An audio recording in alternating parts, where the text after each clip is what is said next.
Assalamualaikum warahmatullahi wabarakatuh. Waalaikumsalam. Alhamdulillahirabbil alamin.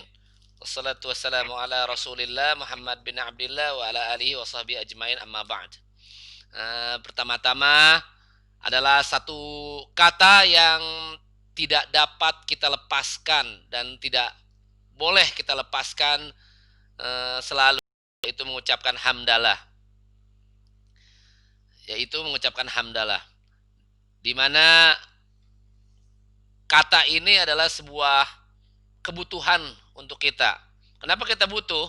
Ya, karena memuji Allah itu adalah sebuah kebutuhan, ya. Kalau kita nggak memuji Allah, bagaimana dengan sesuatu yang sudah Allah beri kepada kita? Mata, telinga, kesehatan, kemudahan-kemudahan yang Allah beri kepada kita, ya kan? Dari mulai bangun tidur sampai tidur lagi, itu sebuah kemudahan. Sampai kita di corona ini, di corona ini kita masih bisa menikmati belajar mengajar ya, walaupun dalam kondisi eh, apa namanya dalam kondisi berketerbatasan, tapi tidak boleh menjadi keluhan atau masalah. Atau orang yang cerdas itu harus selalu mencari solusinya, ya, mencari solusi ketika ada sebuah masalah nih. Kita masalah nih, pandemi nih, nggak boleh ketemu segala macam, kita ada solusinya, daring, ya. Selalu ada solusi untuk permasalahan-permasalahan di dunia ini, ya. Makanya Islam itu ada karena untuk solusi, untuk jalan keluar. Kalau ada apa-apa dikomunikasikan, ya. Salawat dan salam tak lupa dan tak lelah-lelahnya kita sanjungkan ke Nabi besar Muhammad Sallallahu Alaihi Wasallam. Ini suaranya mana nih? Saya ngucap Nabi Muhammad nggak ada yang solawat. Kata Ustadz itu, orang yang pelit itu adalah ketika diucap nama Nabi itu nggak bersolawat itu, ya. Itu orang yang pelit. Makanya ketika diucap oleh Nabi, Masya Allah, Pak Ridwan doang nih yang jawab. Nih, yang pesertanya mana nih, nggak ada suaranya. Ya, kepada salawat dicurahkan kepada Nabi besar Muhammad Sallallahu Alaihi Wasallam dan keluarganya dan anak cucunya, istri-istrinya, para sahabatnya, dan kita umatnya. Semoga di yaumil kiamah nanti kita mendapat syafaat dan dapat masuk surga tanpa hisab. Amin ya rabbal alamin. Anak-anakku sekalian, pada pada pertemuan sebelumnya kita udah ngapain? Ada yang masih ingat? Iklimah, Maulida, Farah, Zulfikar, Hanif, Hasna, Dedi Kurniawan. Wah, semuanya saya sebutin. Ada yang masih ingat? Una Najwa.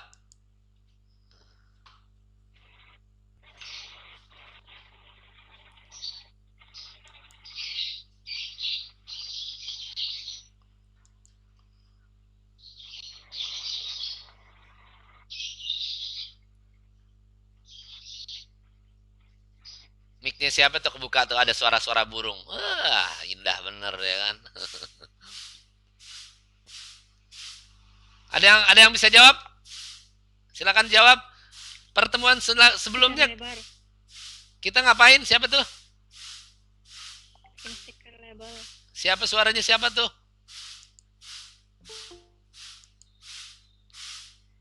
Ya, kita udah bikin stiker. Ya, Sabrina masuk.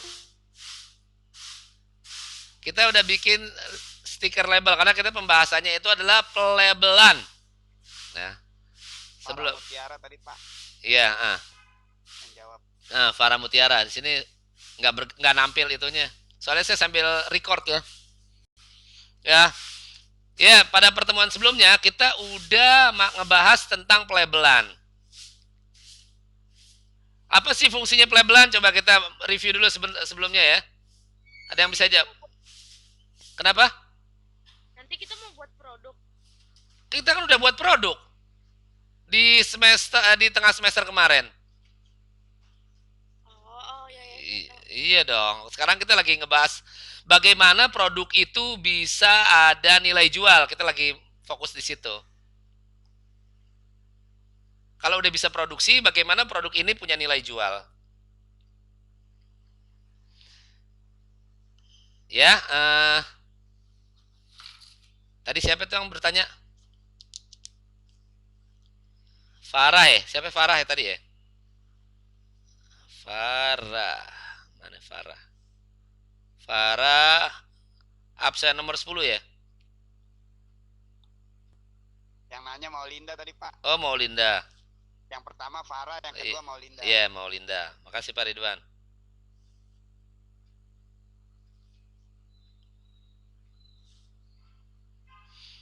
Ya, pada pertemuan sebelumnya kita udah belajar pelabelan. Apa sih fungsinya pelabelan? Masih ingat materi sebelumnya? Kenapa produk itu harus dilabelin? Nah, ayo silakan jawab. Ada yang Oh, Pak, ya kenapa? biar ada nilai jual terus Oh, biar apa sih pembeli tertarik soalnya bisa apa sih produk tuh kayak buat nilai estetikanya gitu loh Pak biar apa pembeli apa tertarik buat beli produk itu. yes. Bagus. Siapa tuh? Mau Linda ya? Iya.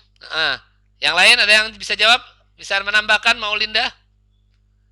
Supaya ada nilai estetika, supaya konsumen itu mau beli produk kita. Ada labelnya nih. Oh iya nih. Oh itu Pak sama buat apa sih nulis apa sih hal-hal yang ada di dalam produk itu misalkan kalau apa sih kita mau buat produk makanan terus Ya. Ya, kok putus? Ya, kok putus? Putus lagi.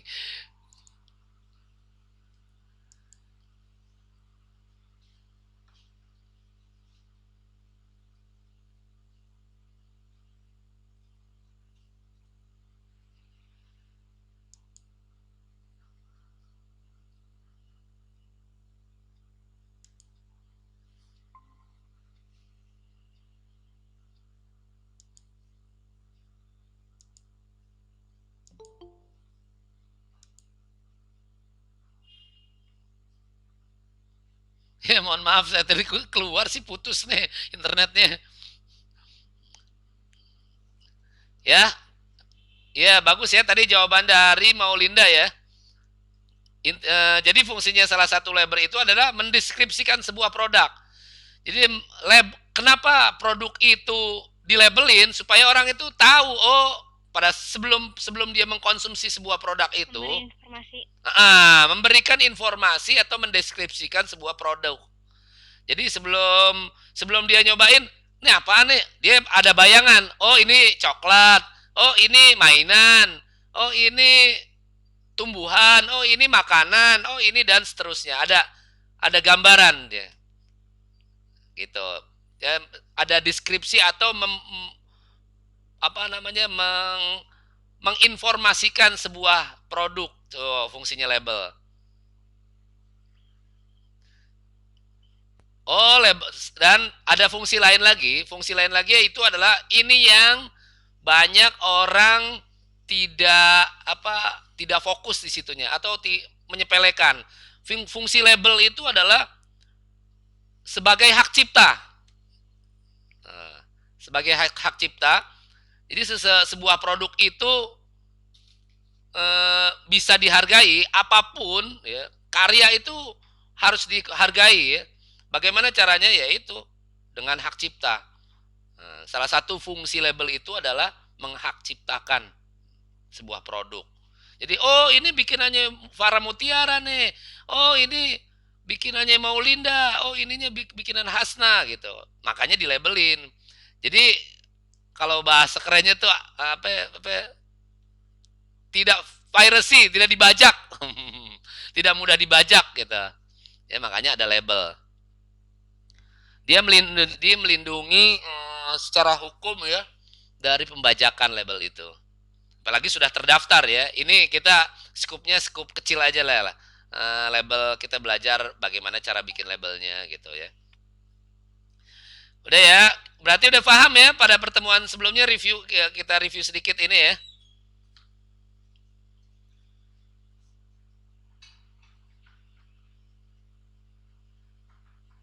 Halo, udah paham ya tentang pelabelan? Ya, kita sekarang akan coba setelah label itu. Jadi label itu nanti ada sebuah faktor lagi. Label itu nanti dia akan apa namanya? Dia akan melekat pada kemasan-kemasan produknya. Pada kemasan-kemasan produknya. Sekarang kita akan coba bahas kemasan produknya. Ya.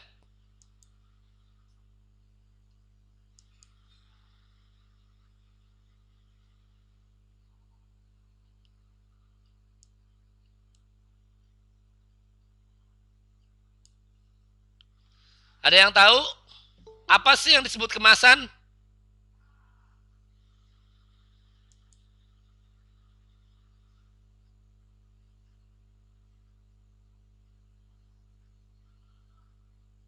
Kenapa sih produk harus dikemas?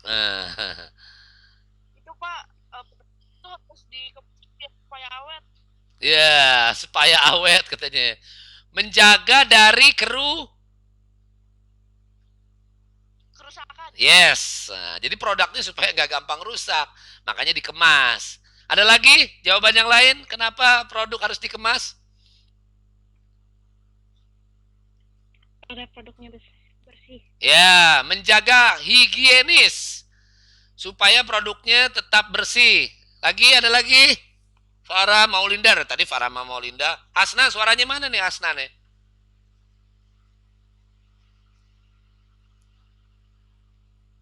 Hasna?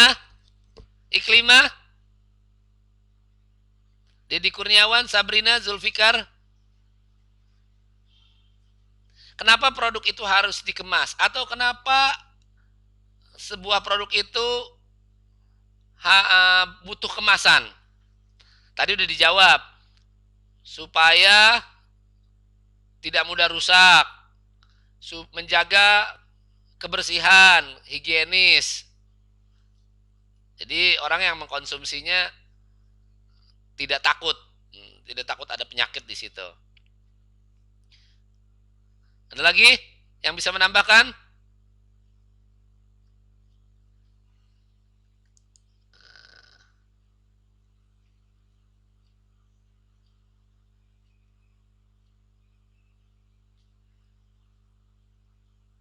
Sekarang coba itu saya akan coba share ya. Saya buka dari mana nih? Dari apa nih? Bentar nih linknya. Saya buka di kajianpustaka.com ya. Kajianpustaka.com untuk menambahkan informasi kalian. Boleh ditulis kalian. Jangan lupa kalau aktivitas lagi belajar disiapkan bukunya,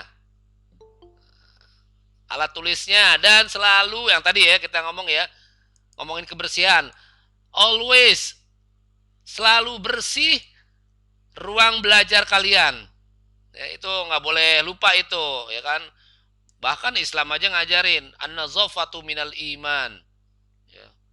At-tahuru minal iman, kebersihan kesucian itu dari iman. Awas hati-hati yang kotor-kotor, yang males, suka berantakan, imannya terganggu. Ya,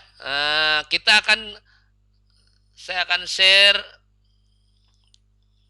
sebentar. Ini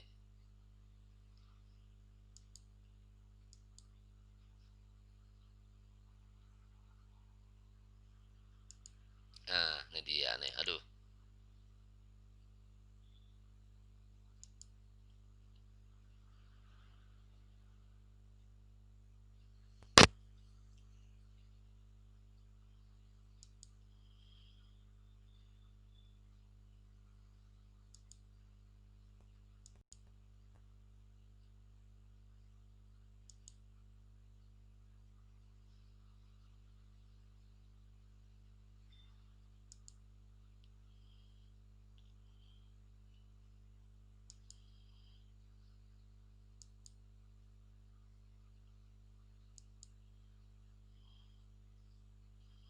Sepertinya koneksinya bermasalah nih.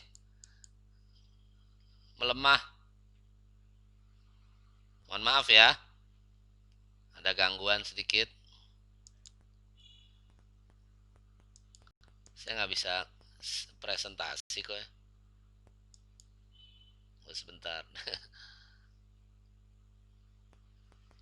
Nah,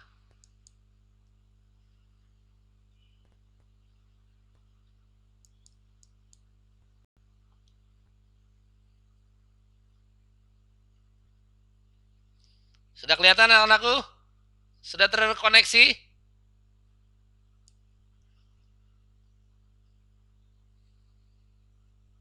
Halo? Pengertian kemasan sudah terkoneksi situ?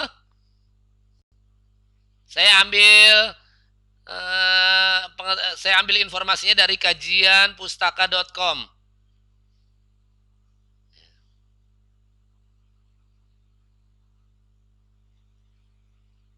Halo?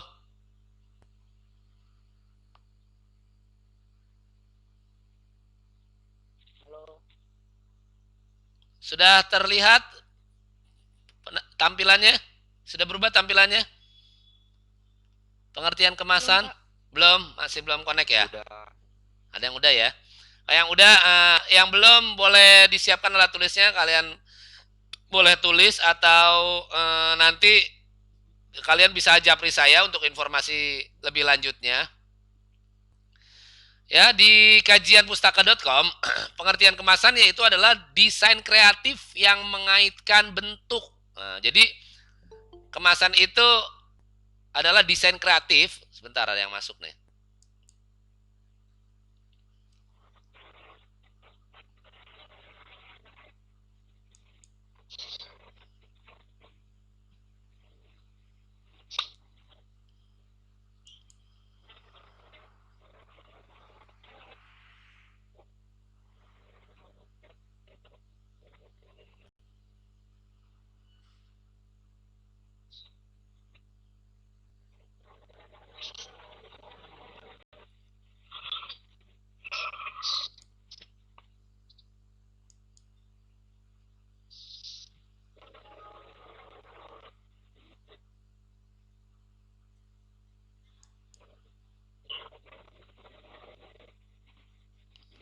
Ya, saya ulangi lagi ya. Ada tadi Lulu masuk ya. Kemasan adalah desain kreatif yang mengaitkan bentuk, struktur, material, warna, citra, tipografi, dan elemen-elemen desain dengan informasi produk kemas. Informasi produk agar produknya dapat dipasarkan. Ini adalah kemasan menurut kajian pustaka.com. Kemasan digunakan untuk membungkus, melindungi, mengirim, mengeluarkan, menyimpan, mengidentifikasi, dan membedakan sebuah produk di pasar. Nah, itu fungsinya kemas.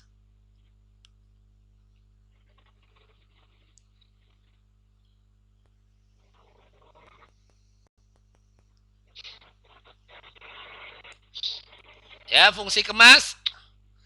Fungsi kemas itu ada fungsi protektif, ada fungsi promosional. Nah, apa sih fungsi protektif itu?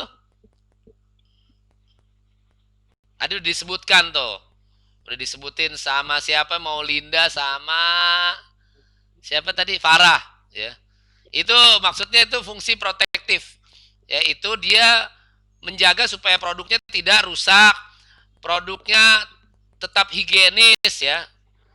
Di sini dituliskan berkenaan dengan proteksi produk, perbedaan iklim, prasarana transportasi, untuk memindahkan dari satu tempat ke tempat yang lain tuh kemasan. Ya, kalau kamu jualan air, bagaimana airnya bisa pindah? Misalkan kamu kirimnya dari Kemayoran ke Bandung. Nah, bagaimana caranya supaya bisa pindah? Itu salah satunya fungsi kemasan protektif. Fungsi kemasan secara protektif, ya. Saluran distribusi yang semua berimbas pada pengemasan, ya, dituliskan di situ juga.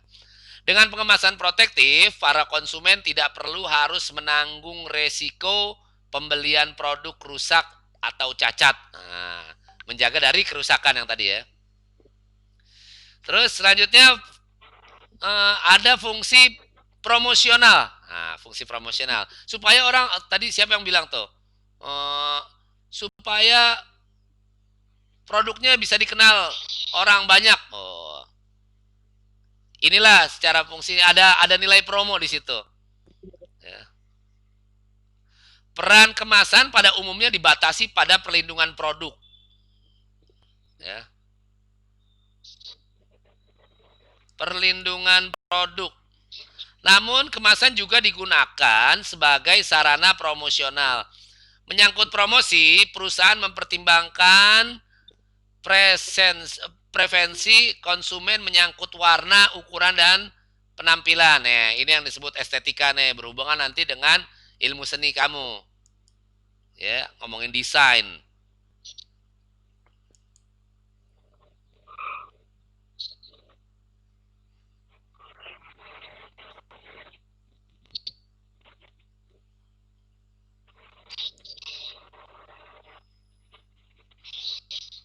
Itu siapa tuh yang mic-nya bunyi? Mic-nya masih nyala.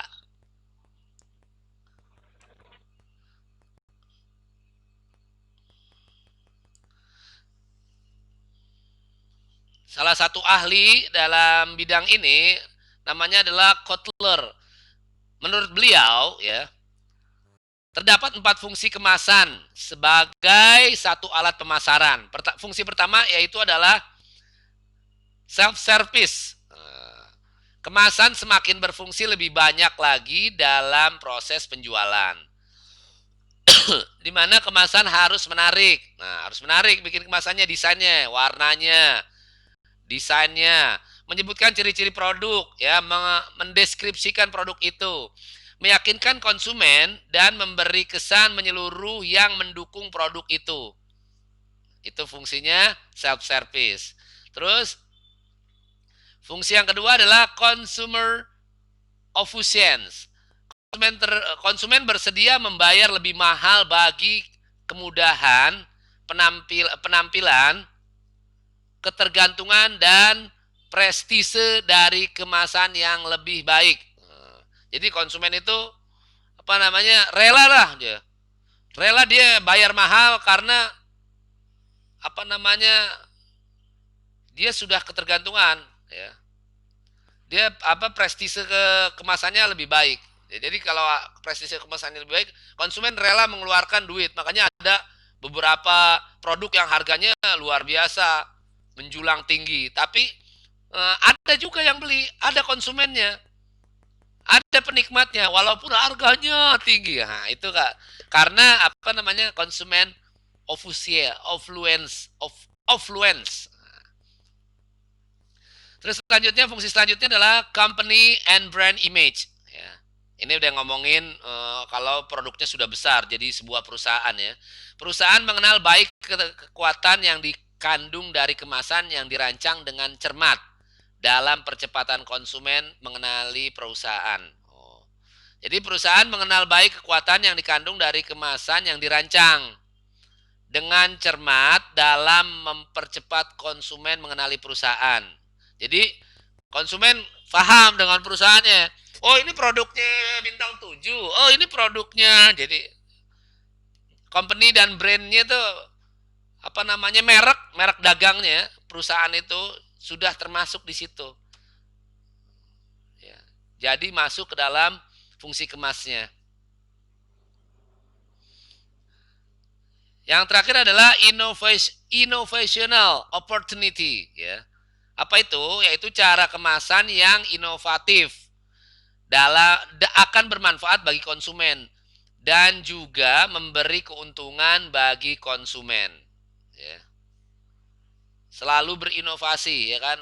Oh, diperbarui lagi, kalau komputer itu di-upgrade lagi, bikin terobosan lagi, kemasannya yang tadinya kemasannya cuma dibungkus nasi uduk, sekarang udah pakai rice bowl, ya kan? Udah kemasannya udah menarik, udah pakai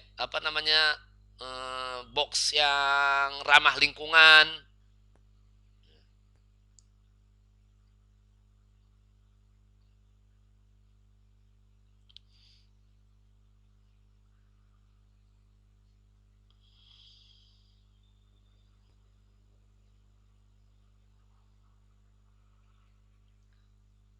Satu lagi, berdasarkan tingkat kesiapan pakai, kemasan dibagi menjadi dua. Nah, kesiapan pakai nih, dilihat dari perspektif barang ini udah siap dipakai atau buat ntar aja. Atau bisa dikirim jarak jauh. Kalau makanan kan nggak mungkin. Ya. Kalau barang-barang yang sifatnya benda tidak mudah basi itu kan bisa itu. Makanya berdasarkan tingkat kesiapan pakai, kemasan dibagi menjadi dua. Pertama yaitu adalah kemasan siap pakai. Apa itu? Yaitu bahan kemas yang siap untuk diisi dengan bentuk yang telah sempurna sejak keluar dari pabrik. Contohnya wadah botol, kaleng, wadah kaleng, terus styrofoam dan lain sebagainya ya. Jadi pada saat dia keluar dari pabrik itu udah siap pakai. Terus eh, kemasan selanjutnya itu loh yaitu kemasan siap dirakit. Yaitu kemasan yang masih memerlukan tahap perakitan sebelum pengisian. Misalnya kaleng dalam bentuk lempengan dan silinder fleksibel, wadah yang terbuat dari kertas, foil dan plastik. Nah, jadi dirakit dulu, dibikin dulu. Nah, oke, sampai sini ada pertanyaan?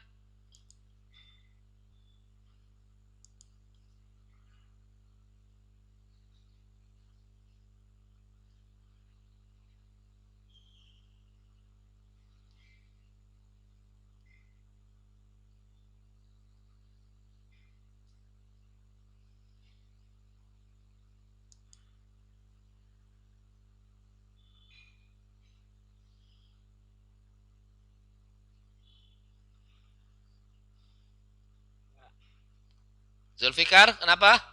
Ada pertanyaan? Nggak ada. Oh, berarti udah paham ya?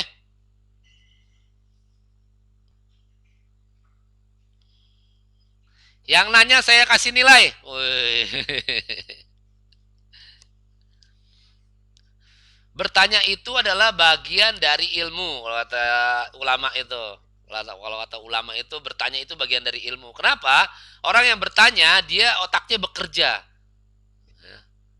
Kok begini ya? Kok begitu ya? Makanya dia nanya. Dia memiliki sebuah permasalahan dan dia akan coba mencari jalan keluarnya dari permasalahan itu. Prosesnya yaitu bertanya.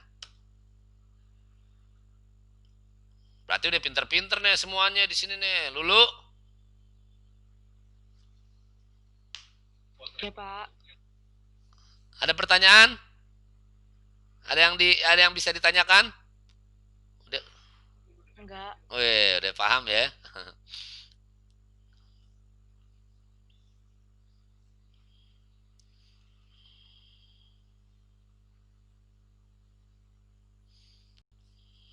Baik, kalau tidak ada pertanyaan, saya akan berbagi satu lagi.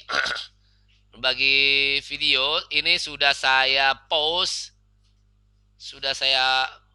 posting di e-learning ya. Nanti kamu boleh buka di bahan ajar ya.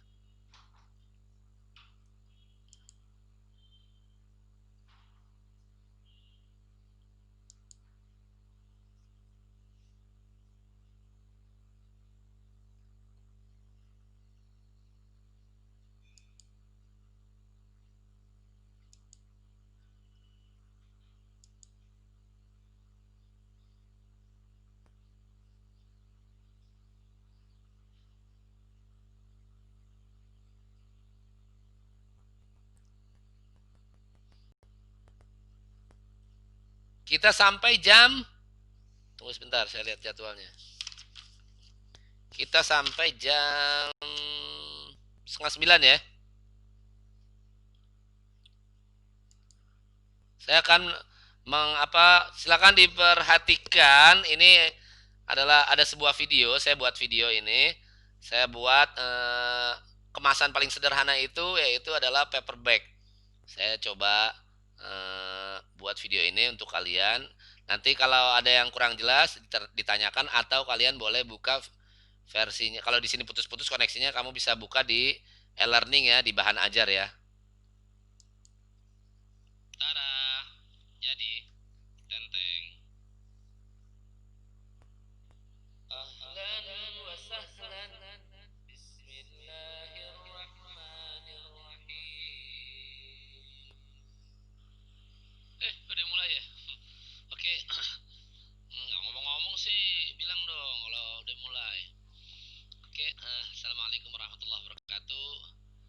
Welcome back to my channel. Terima kasih udah support sampai hari ini. Di video kali ini kita akan coba berbagi bagaimana cara membuat paper bag dari kertas HPS bekas. Seperti biasa, kita menyambung bekas-bekas, kita go green, kita mengolah sampah. Pada kesempatan kali ini kita akan coba mengolah sampah kertas. Oke, kita langsung aja ke videonya. Check this out. Oke, pertama-tama kita siapkan bahan dan alatnya.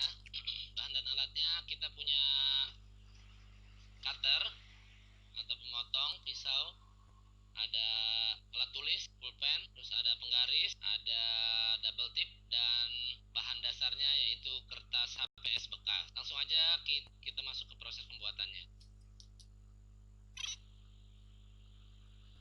Rekatkan double tip pada ujung kertas.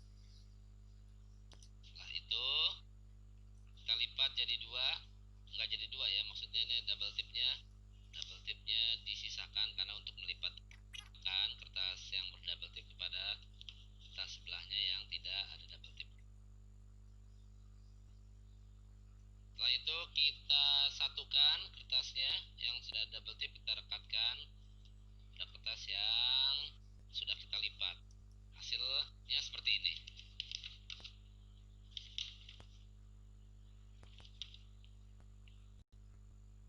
Tahap selanjutnya kita akan ukur bagian sebelahnya. Yang tadi kan kita udah sampai sini ya.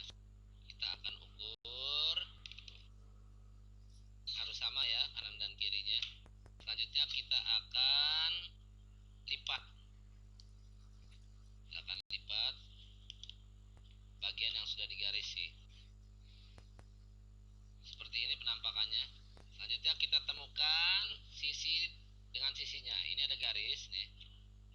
Ini garis, ketemu garis ini ya. Harus sama ya. Ini kan garis nih. Sisi sebelahnya pun sama. Garis ini ketemu garis ini. Supaya presisi ya. Tahap selanjutnya kita satukan. Ingat, garis ini ya. Garis sebelah ini jadi patokan dasar ini. Selanjutnya kita akan satukan lagi.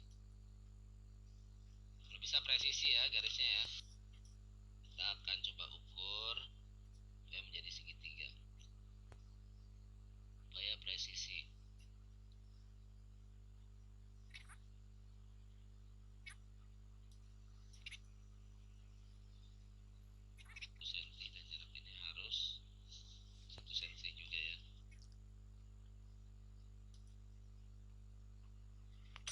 Setelah itu kita double tip lagi ujung dan ujungnya. Kalau sudah presisi ya, double tip ujung dengan ujungnya. Double tip sininya. Oke, kita lanjutkan lagi. Tahap selanjutnya sudah didesain seperti ini. Kita akan potong ya. Kita akan potong sampai ke bawahnya terpotong. Belum berlubang ya sampai bawahnya. Pak, itu nggak kelihatan Pak, hitam doang. Nih. Nah supaya ya nggak apa-apa. Nanti kamu buka di bahan ajar aja. Kan pakai kaca ya. Di bahan ajar sudah saya share ini video ini. Nanti aman. Tuh videonya rusak kan. Oke. Bahan ajar e-learning. Kita akan beralih ke kaca ya. Setelah jadi seperti ini ya, setelah kita cutter ini, dia akan berlubang seperti ini.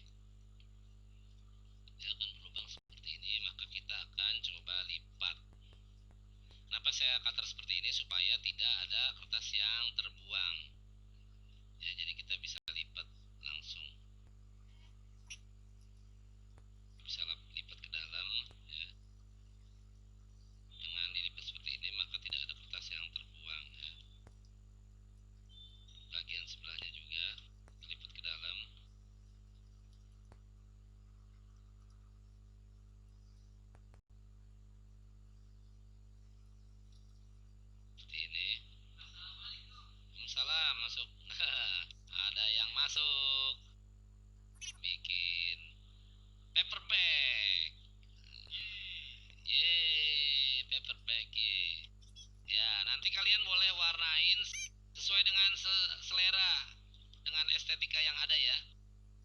Harus hati-hati ya, karena kita menggunakan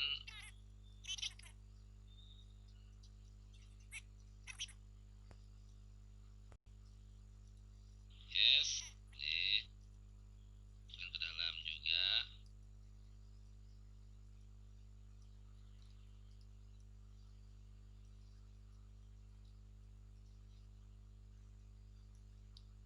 Finishingnya seperti ini. Nanti ini tinggal dilem ya.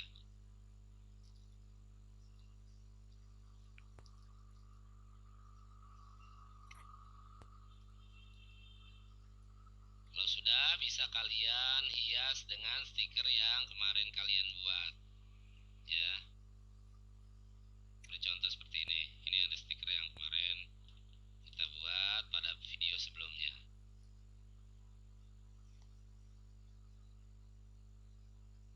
Tada, jadi tenteng. Kalian bisa buat ukuran sesuai dengan produk kalian. Produknya sebesar apa tinggal diukur aja tasnya. Oke. Yes, itulah tadi video pembuatan paper bag dari kertas HPS bekas. Semoga video ini bermanfaat untuk semuanya.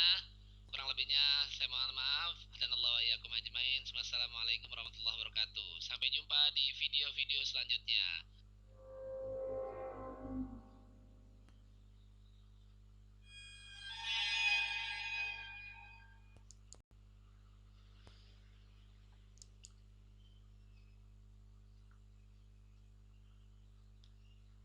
Ya, sudah kalian saksikan tadi ya videonya ya. Ada yang punya masalah dengan koneksi? Halo? Ya, Pak. Ya, siapa yang nggak berhasil melihatnya? Karena koneksi ya. Itu video yang tadi sudah saya share di bahan ajar pada e-learning ya. Kalian nanti tinggal buka aja, itu panduan tugasnya. Panduan tugasnya yaitu adalah membuat apa? Kemasan. Ya, membuat kemasan berbentuk paper bag. Paling ringan aja kita bikin, paling mudah itu kemasan ya paper bag ya. Karena kenapa saya pakai paper bag supaya terlihat lebih modern ya. Bisa aja sih kemasan tradisional ya kan, pakai bungkus pisang apa segala macem ya kan. Semoga yang ini bermanfaat. Ada pertanyaan tentang tugasnya? Setelah saya paper bag. Atau desainnya doang. Gimana sih, saya nggak paham. Iya. Nanti kamu buat Nanti kamu buat paper bag ya, ya. Sampelnya ya, ada di bahan ajar. Ini semua kalian udah absen e-learning belum? Udah. Belum. Kalau yang belum absen dong. Jadi gini loh, kenapa sih harus e-learning? E-learning itu ibarat kalian itu gedung nih. Ini kamu kan nggak ke sekolah nih. E-learning itu gedungnya. Makanya apa-apa itu di era pandemi ini kan semuanya digitalisasi semuanya. Ya. Kalian mau ngapa-ngapain pakai aplikasi. Mau makan GoFood, mau pesen barang Tokopedia, Shopee dan lain sebagainya. Nah, sekolah juga ada. Kenapa pakai e-learning? Karena kalian sekolah. Adapun nanti di e-learningnya bisa bentuknya kelas-kelas nih, kayak gini, kayak Google Classroom, kayak Google Meet, kelas-kelas tuh bentuknya, mapel-mapel isinya. Tapi gedungnya itu kalau kamu kalau ke sekolahan, kalau kamu belajar itu kan pasti kan ke sekolah kan? Ya. Ya, ke sekolahan. Ke sekolahan ada gedungnya nggak? Ada. Nah, kalau kamu nggak ke gedungnya berarti kamu nggak Sekolah. nggak sekolah, sama kayak kamu e-learning. Kalau kamu nggak masuk e-learning, ya, Karena absennya di situ, tugasnya di situ. Ya, kalau kamu nggak masukin, nggak absen, nggak lihat, nggak tengok-tengok, nggak sama aja kamu nggak ke sekolahan gitu. Karena payungnya satu e-learning. Nanti di dalam e-learning itu banyak materinya. Ada yang kayak saya Pak Ripai, materinya lewat YouTube atau via Google Meet, ada yang pakai Zoom, ada yang presentasi PowerPoint. Pokoknya harus ke e-learning dulu awalnya, ya. Sebelum saya tadi masuk ke sini, saya e-learning dulu, timeline. Saya menyapa kalian di timeline gitu. Nanti kalian komentari gitu. Paham ya? Maksimalkan e-learningnya, Nak.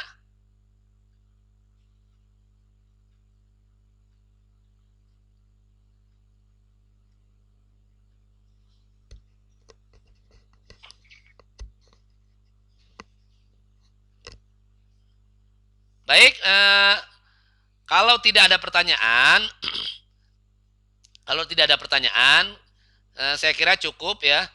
Masih ada sisa waktu setengah jam, kita bisa menghemat apa namanya, bisa menghemat kuota. Nanti tugasnya saya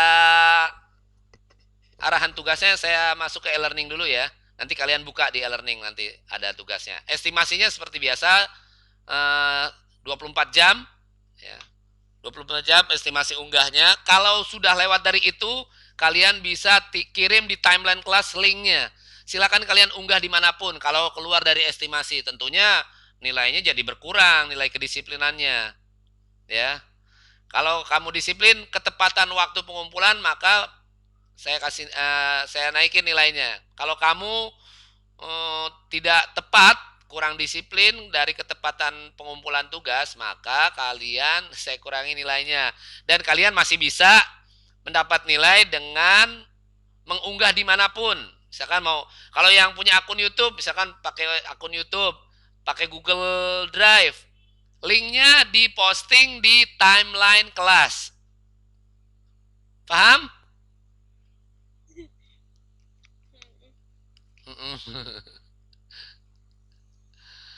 Oke, kalau udah paham semua, kalau ada pertanyaan di luar jam ini boleh ditanyakan, japri ke saya, ada WA saya, nanti saya kirim di grup ya, link tree saya. Nah, kamu bisa tanyakan lewat WA, lewat Facebook, lewat Instagram, lewat YouTube, lewat e-learning juga boleh ya. Gitu ya. Kalau tidak pertanyaan, marilah kita mengucapkan pertemuan pagi hari ini dengan mengucapkan hamdalah. Alhamdulillahirabbil alamin. Saya tutup dengan kafaratul masjid. Subhanakallahumma wa bihamdika asyhadu an la ilaha illa anta astaghfiruka wa atubu ilaik. Papai setelah ini anak-anak keluar, Papai evaluasi dulu sebentar ya. Iya, iya Pak, iya. Kasih. Ya. Evaluasinya Google Meet atau ketemu Bapak? Enggak, Google Meet lagi. Iya, siap. Siap. Ya. Ya, kalian boleh keluar ya.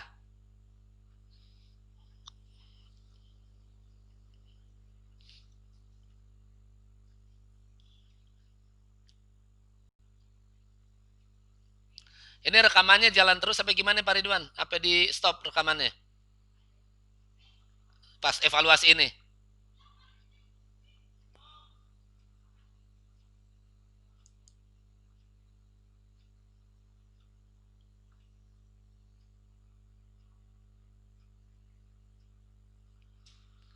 Mic-nya nggak kedengeran Pak Ridwan. Julfikar sama Dedi tuh, kayaknya laptopnya ditinggal tuh. Kemana tuh? Ini kita masih dalam rekaman nih Pak Ridwan, masih di record nih. Apa pada saat evaluasi udah cukup nggak usah di record atau di record aja? Evaluasi di record. Record aja ya, siap. Nih udah buat pembelajaran kita. Ya, oke, baik ya. Ya silakan Pak Ridwan. Ya, makasih. Assalamualaikum warahmatullahi wabarakatuh. Waalaikumsalam warahmatullahi wabarakatuh. Belum keluar. Saya coba japri nih. biar lebih private. Ya bentar. Julfikar, terima kasih ya. Silakan keluar, makasih. Udah keluar, Pak? Dah. Assalamualaikum warahmatullahi wabarakatuh. Waalaikumsalam warahmatullahi wabarakatuh. Yang kami hormati, sebentar dihubungin tuh, ngehubungin coba Bu Eninya.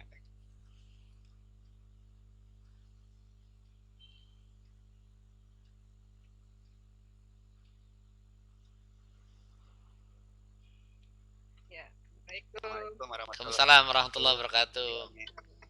Arif Pai. Mohon izin Bu Eni untuk evaluasi pada hari ini jam pertama Ahmad Rifai ya untuk pembelajaran. Mungkin nanti ada masukan untuk guru kita untuk perbaikan sekolah kita ke depan mengenai pembelajaran pada hari ini.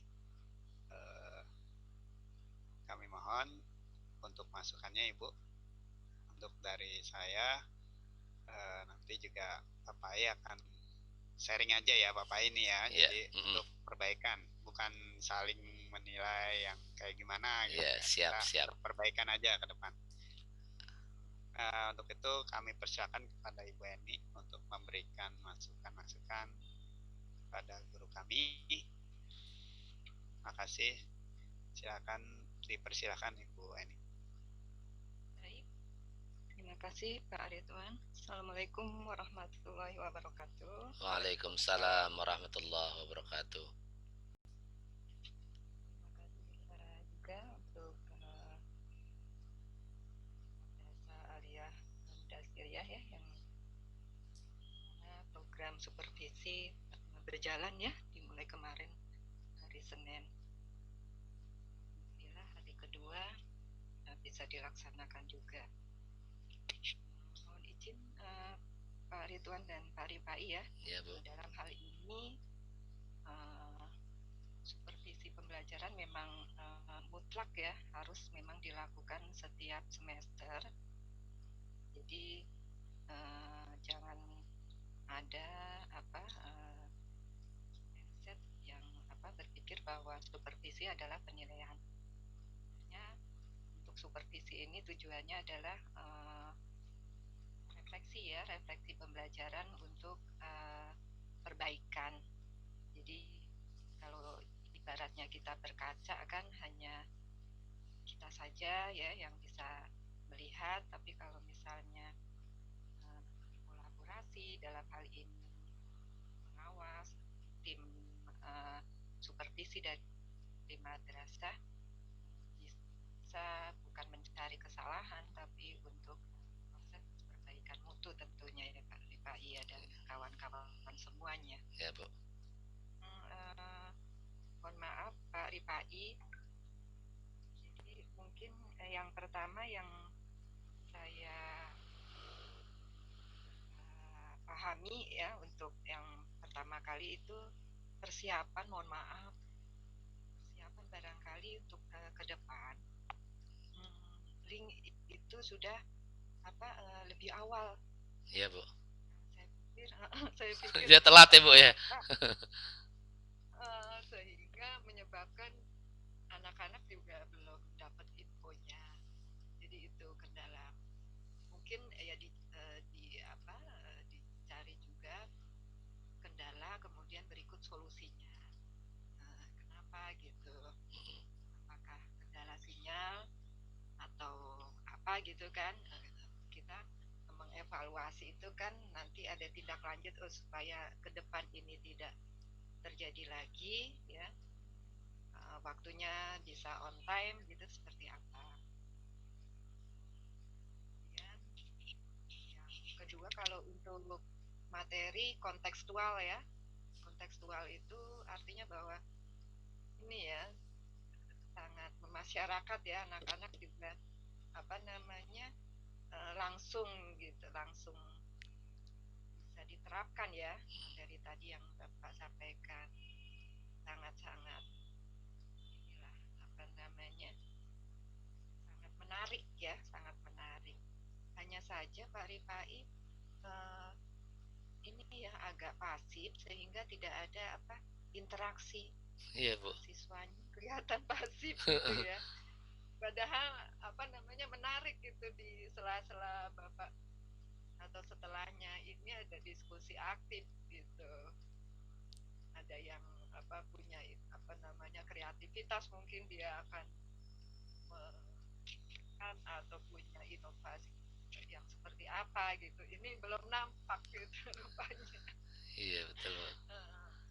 Tapi bagus sudah ada video sebagai pendukung dari pembelajaran Bapak, itu nanti akan lebih lebih bisa dipahami dengan asinkronus ya. Mereka akan buka lagi, kemudian akan menyelesaikan tugas yang Bapak berikan kepada mereka. Jadi mohon maaf, intinya kesimpulan dari satu persiapan dan aktivitas siswa masih belum nampak. Saya kira itu bukan menilai, mencari-cari kesalahan, tapi untuk Terima kasih, kebaikan Bu. ke depannya Pak Rifai. Iya, Bu, terima Ya. kasih. Demikian Pak Ridwan, saya kembalikan. Ya, terima kasih Bu ini Indarti MPD. Pak Rifai, mungkin kalau dari saya sedikit, terima kasih sudah mengingatkan anak-anak untuk tetap mengisi learning, karena Bu ini untuk informasi. Jadi instruksi dari Pak Kamat dan Wakaf Kurikulum, pintu masuk semua kegiatan kita tetap adalah di learning. Jadi RPP, kemudian absensi siswa, itu mereka harus masuk ke e-learning, karena itu sistem baku dari Kementerian Agama yang kita coba maksimalkan. Nah, di dalam e-learning itu nanti baru mereka guru-guru penjabarannya menggunakan media apa, ada yang Google Meet, ada yang Zoom, itu diterangkan di dalam e-learning. Baru prakteknya nanti di dalam penggunaan media seperti ini. Nah, itu insya Allah nanti Pak Rifai, terima kasih sudah mengingatkan kepada anak-anak. Cuman saya satu tadi belum mencoba menertibkan misalnya pakaian dan seterusnya. Ya mereka kita latih untuk dicoba tampil kameranya. Harus kita coba mereka percaya diri untuk membuka kameranya misalnya ketika absen atau hal yang lainnya atau bertanya. Nah, seterusnya. Jadi jika ada kendala, kan dari itu juga kita ada kendala akhirnya. Ada kendala yang kita bisa cari dari siswa, oh Pak saya nih kesulitan kameranya dan seterusnya, nanti kita bisa temukan dari cara-cara seperti itu. Paling itu yang pertama. Yang kedua, Pak Rifai untuk diupayakan sama kayak Bu Eni ya, dipersiapkan anak-anak untuk pembelajarannya, untuk persiapan mereka lebih awal mungkin atau gimana supaya nanti mereka siap belajar tuh. Ya. Yang terakhir, selama KBM tadi penjelasan sebenarnya materi menarik, bagus, ada YouTube juga. Tinggal nanti tingkat ketercapaian tujuan pembelajaran Bapak tadi tercapai apa enggak. Nah, itu patokannya adalah tujuan pembelajaran yang Bapak sampaikan di awal. Selama KBM itu apa yang bisa kita lakukan di umpan baliknya. Nah, itu dimaksimalkan di situ. Nanti terakhir mungkin penugasan, karena tadi kan masih ada kurang lebih 30 menit. Waduh, kadang-kadang saya kalau ngajar di fisika tuh susah, 30 menit kadang-kadang sampai mau habis juga waktunya kurang. Nah, ini 30 menit sebenarnya masih bisa nanti dimaksimalkan ke depan dengan cara-cara apa dipikirkan yang menarik untuk, karena kan jam pelajaran masih ada, sayang kan, apalagi ketemu 2 minggu sekali. Ini kan KBM-nya nih ibaratnya Pak Pai. Kalau penugasan kan bisa di akhir 5 menit, 10 menit terakhir ditutup dengan kesimpulan. Pak Pai dan beberapa siswa bersama-sama menyimpulkan gimana materi pembelajaran kita pada hari ini, simpulkan bersama siswa. Nanti Pak Rifai di akhir baru melakukan penguatan dengan mungkin penugasan. Untuk penguatan pemahaman mereka dengan tadi bagus, sudah cukup ya, membuat paperback itu bagus sekali. Itu saya apresiasi, bagus. Hanya tadi membuat menarik kesimpulannya dan seterusnya itu anak harus dilibatkan. Nah, diupayakan kesempatan itu digunakan untuk kameranya dimunculkan. Jadi mereka yang bertanya, berbicara, mereka yang berpendapat, sehingga nanti kita bisa apa namanya maksimalkan percaya diri mereka juga ada, mumpung mereka masih kelas 10 gitu. Ya itu aja, kita sama-sama mungkin ada waktunya juga saya harus dinasihati, diingatkan Papai sama sekarang lagi apa namanya kesempatannya saya lagi ini aja sharing, jadi bukannya menilai ya Bapak ya. Iya, Saya sama-sama tetap Pak Ridwan. Makasih. sharing aja. Terima kasih. Ya itu aja Bu Eni, mungkin Papai ada yang mau disampaikan di atas masukan-masukan tadi, silakan. Ya, terima kasih Bapak Ridwan Mukhtamar dan Bu Eni Rindarti atas masukannya. Sangat bermanfaat buat saya. Semoga ke depan saya bisa memaksimalkan dari evaluasi ini. Itu memang tadi saya agak agak terpecah fokusnya karena tadi sempat lagi BTK di kelas 12 gitu. Jadi saya agak fokus ke situ tadinya. Tapi saya udah siapin bahan ajarnya. Terpecahnya gitu. Jadi dari kelas 12 kan kita kan tadarus ya dari setengah 7 sampai jam 7 ya. Tadarus langsung pindah ke kelas 10 I1 gitu maksudnya. Saya lupa untuk kasih link gitu. Mohon maaf gitu. Iya. Ya nggak apa-apa. Iya. Ya. Oke, ada lagi Pak Pai? Ya, untuk masukan-masukannya saya mengucapkan banyak terima kasih buat Bu Eni Rindarti dan Pak Ridwan Mukhtamar. Semoga ke depan bisa lebih baik lagi. Terima kasih. Ya, baik, terima kasih. Demikian Bu Eni, nanti laporan akan kita kirimkan. Ada absensi juga, apa ya? Nanti diisi untuk absensi hari ini supervisi. Kemudian untuk pelaporan juga nanti kami siapkan Bu Eni ya untuk supervisi. Terima kasih Bapak I dan Bu Eni. Assalamualaikum warahmatullahi wabarakatuh. Waalaikumsalam warahmatullahi wabarakatuh. Terima kasih Bapak I, Bu Eni. Ya, Izin ya. Ya. Sama.